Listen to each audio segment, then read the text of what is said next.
आश्रम के सभी बच्चे जब दूसरे कामों में लगे होते थे तो एक बच्चा एक कोने में बैठा चुपचाप अपने आप में खोया रहता था। वो अक्सर किसी से ज्यादा बातें नहीं किया करता था।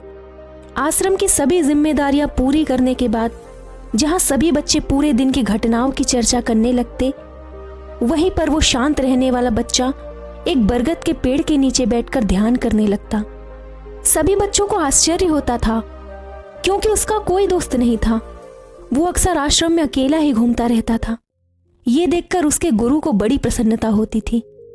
उन्हें लगता था कि कोई तो है आश्रम में जो मौन यानी कि चुप रहने की ताकत को समझता है, उसके महत्व को समझता है। आश्रम के बारे में जब भी कोई जरूरी निर्णय लेना होता उसकी राय जरूर लिया करते थे। लेकिन यही बात गुरुजी के एक शिष्य को बड़ी खटकती थी क्योंकि वो गुरुजी का प्रिय शिष्य बनना चाहता था। इसलिए वो गुरुजी के सामने दूसरे बच्चों के कामों में कुछ ना कुछ कमियां निकालता रहता था जिससे गुरुजी उसे महान समझने लग जाएं।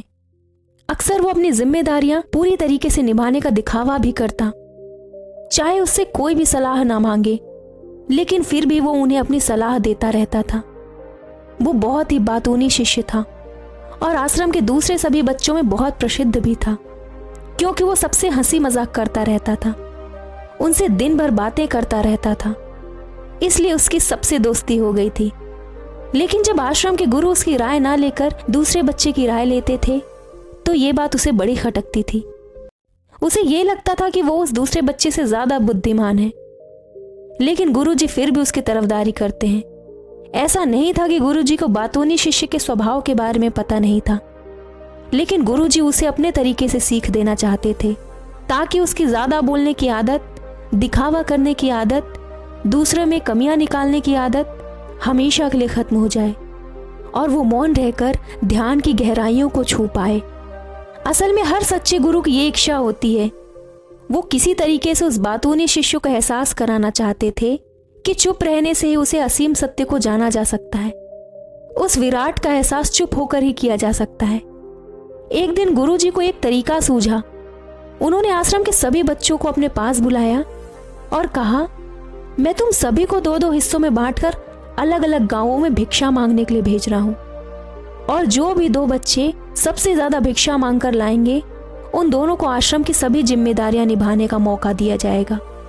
अपनी बात जारी रखते हुए गुरुजी ने कहा, भिक्षा मांगने से हमारा अहंकार खत्म होता है, इसलिए हर शिष्य पूरे मन से भिक्षा मांगे।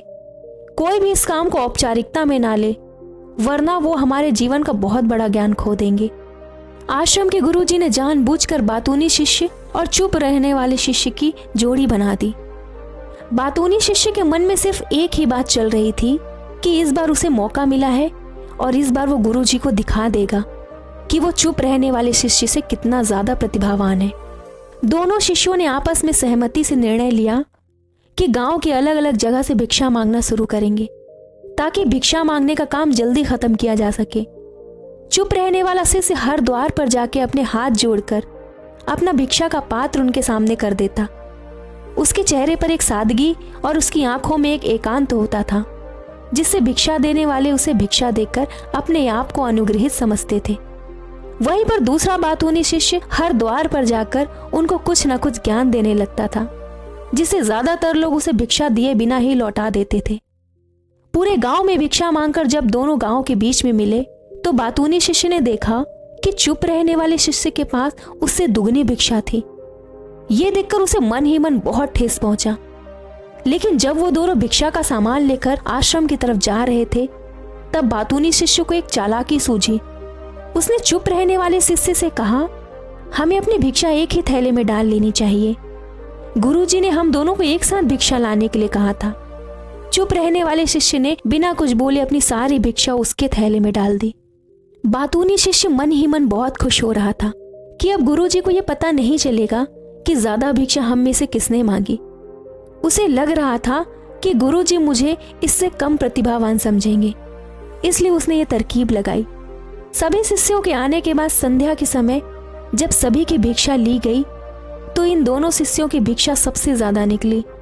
गुरुजी ने इन दोनों बच्चों का अभिवादन करते हुए आश्रम के सभी बच्चों के सामने उनकी पीठ थपथपाते हुए मुबारकबाद दी और कहा, मैं आश्रम का कार्यभार तुम दोनों को नहीं सौंप सकता, इससे आपसी मतभेद होने का खतरा रहता है। इसलिए तुम दोनों में से जो ज्यादा भिक्षा लेकर आया है, आश्रम की जिम्मेदारियां उसे ही सौंपी जाएंगी। जब उन्होंने पूछा कि तुम में से ज्यादा भिक्षा कौन मांग कर लाया है, तो बातूनी शिष्य ने कहा, गुरुजी, मैं इससे 2 गुने भिक्षा मांग कर लाया था, लेकिन मुझसे गलती हो गई कि मैंने वो दोनों भिक्षा एक ही थैले में डाल दी।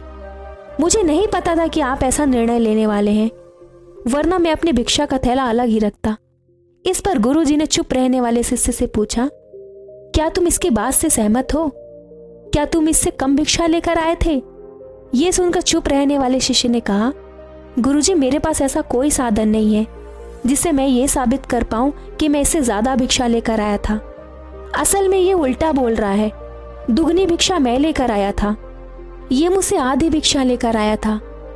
इसने ही मुझे भिक्षा एक थैले में डालने की बात कही थी। आश्रम से कुछ दूरी पर एक पहाड़ी थी, जिसके पीछे सूरज अभी अभी संध्या के समय ढल रहा था।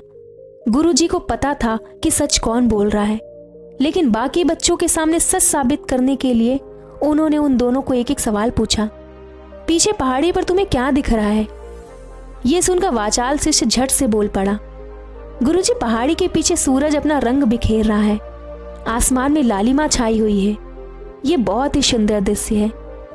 वो तो और भी बहुत कुछ कहना चाहता था, लेकिन गुरुजी ने उसे चुप करते हुए दूसरे शिष्य से जवाब जानने के लिए जब उसकी तरफ देखा तो उसकी आंखों में आंसू भर गए थे। श्रद्धा, भक्ति और प्रेम से उसकी आंखें भर आई थी। गुरुजी को उससे पूछने की जरूरत नहीं पड़ी। गुरुजी ने सभी बच्चों को संबोधित करते हुए कहा, मैंने सवाल किया था कि पहाड़ी के पीछे तुम्हें क्या दिखाई दे रहा है।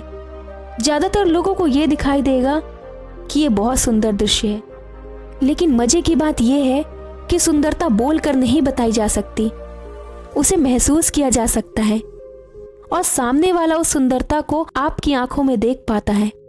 चुप रहने वाले शिष्य की तरफ इशारा करते हुए गुरुजी ने कहा, असल में सुंदरता इस बच्चे ने देखी है।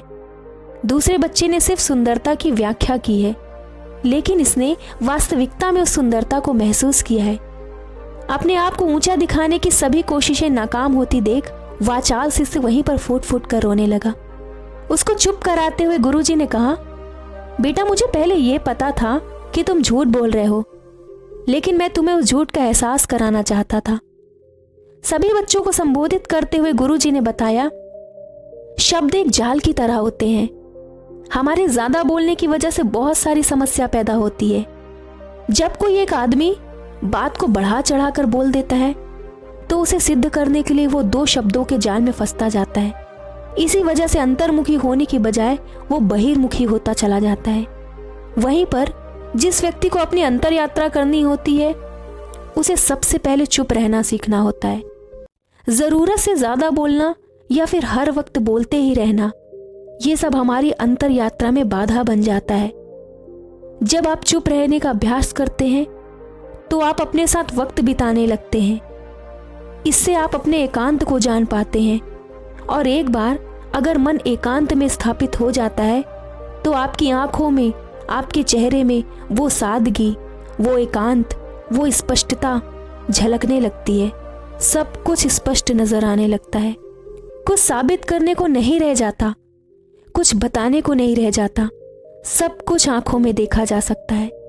चुप रहने वाले शिष्य की तरफ इशारा करते हुए गुरुजी ने कहा, अभी जो दृश्य इस बच्चे ने देखा वो ज्यादा बोलने वाला आदमी कभी नहीं देख पाएगा। वो अपनी बुद्धि से तर्क वितर्क करता रहेगा कि उसे क्या क्या दिखाई दे रहा है, लेकिन उन दृश्यों को वो कभी महसूस नहीं कर पाएगा। अगर चुप रहने की कला सीखनी है तो तुम्हें सबसे पहले एक बात का ध्यान रखना होगा कि तुम्हें किसी को भी प्रभावित करने की कोशिश नहीं करनी है। ज्यादातर लोग इसी वजह से ज्यादा बोलते हैं कि वो दूसरों को प्रभावित करना चाहते हैं, अपने आप को साबित करना चाहते हैं, और उस साबित करने के चक्कर में वो शब्दों के जाल में फंसते चले जाते हैं। धीरे धीरे वही उनकी आदत बन जाती है। अगर कोई व्यक्ति दूसरों को प्रभावित करना चाहता है तो वो कितने लोगों को प्रभावित कर पाएगा, उसकी ये भूख बढ़ती जाएगी। वही संसार में सभी को कभी भी प्रभावित नहीं कर पाएगा। इसलिए ये समझने की बात है कि बहिर्मुखी होने की बजाय हम अंतर्मुखी होकर अपने आप को समझ सकते हैं। अपनी बातों को खत्म करते हुए गुरुजी ने अपना आखिरी संदेश दिया। उन्होंने बताया कि अगर कोई व्यक्ति ज्यादा समय तक चुप नहीं रह सकता तो उसे थोड़े समय से अभ्यास करना चाहिए। एक दिन में कुछ घंटे चुप रहने का अभ्यास करो। धीरे धीरे यह आदत खुद ब खुद पनपने लगती है, क्योंकि एक बार जब हम चुप रहने लगते हैं तो हमें चुप रहने का आनंद पता चल जाता है। उसके बाद हमें प्रयास नहीं करना पड़ता, बल्कि हमारा मन आनंद की तरफ अपने आप बढ़ता चला जाता है। चुप रहने की कला सीखने के बाद आपकी बुद्धिमानी और आपकी स्पष्टता दोनों में बहुत ज्यादा फायदा होगा।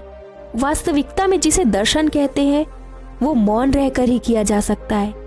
इसके बाद सभी बच्चों से कुछ समय चुप रहने का संकल्प लेकर गुरुजी ने अपनी बात खत्म कर दी और सभी बच्चे रात्रि का भोजन करने के लिए एक साथ भोजन कक्ष में पहुंच गए। इसलिए कहा जाता है दोस्तों, ज्यादा बोलोगे तो फंसोगे, इसलिए कम बोलना सीखो, क्योंकि कम बोलकर ही आप अपने भीतर के मन को जान सकते हो। आप क्या हो ये पहचान सकते हो। दोस्तों, ये कहानी आपको कैसी लगी कमेंट सेक्शन में जरूर बताइएगा। तो मिलते हैं किसी अगली कहानी में। तब तक के लिए अपना ख्याल रखिए और खुश रहिए। धन्यवाद।